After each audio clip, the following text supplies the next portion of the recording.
Hi there, this is Monica from Flower Fix. I wanted to share with you a little bit of information about lilies and some tips for dealing with that awfully yellow anther pollen that can sometimes get on your flower, your hands, or hopefully not a tablecloth. So I predominantly send out two different varieties of lilies. There's the Asiatic lily, which is like this yellow one, comes in lots of bright colors, and it has little or no fragrance. Or there's also this Oriental lily, and the Oriental lilies have a really strong, fresh fragrance. They have a little bit more detail in the petal.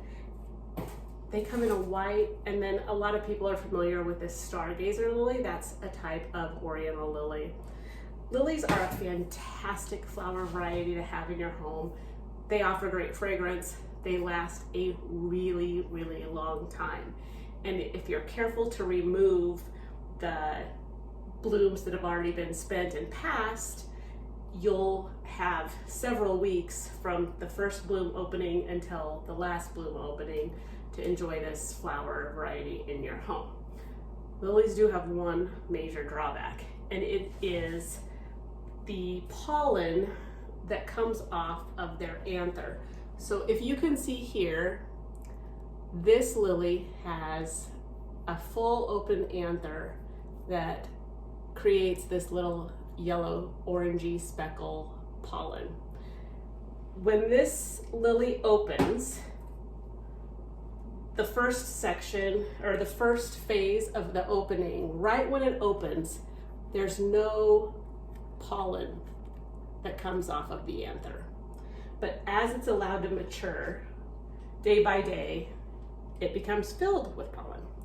Now, when this pollen falls on fabric, sometimes even table surfaces, when you go to wipe it up, if you wipe it up with your hand, the oil on your skin will set that orange into fabric or your marble and stain it a little bit.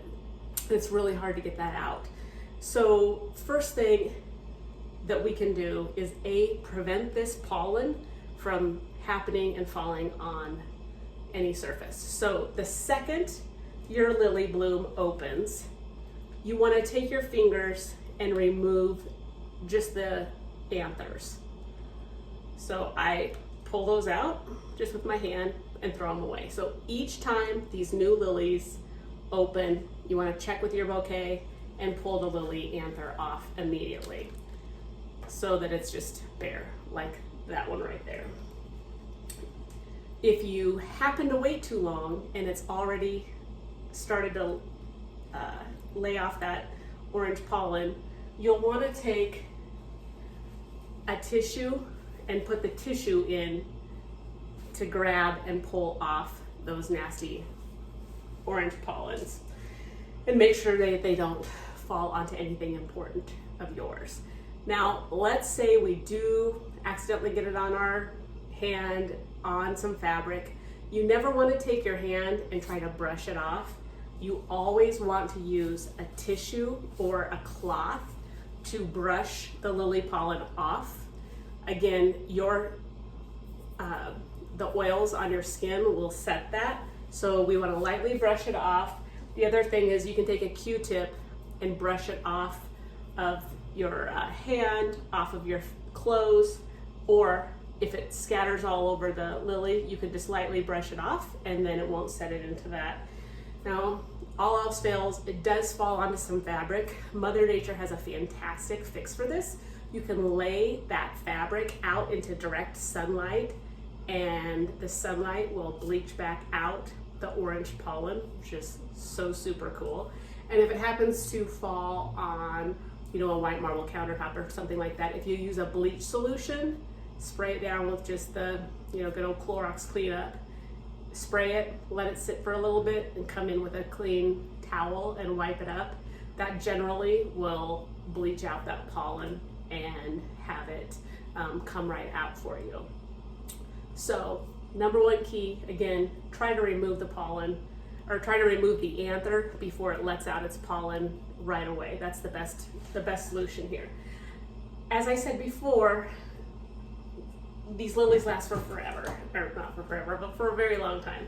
So if you have a bloom that's spent, I always say come in here and take your clippers, remove the lily that is spent, and then put the lily that still needs to open back into your vase or arrangement and let them open so that you can get the most out of this gorgeous flower. So hope this tip helps. If you have any questions, please email me or go to our website for more tips on taking care of your blooms, www.theflowerfix.com, or reach me at Monica@theflowerfix. Thanks so much.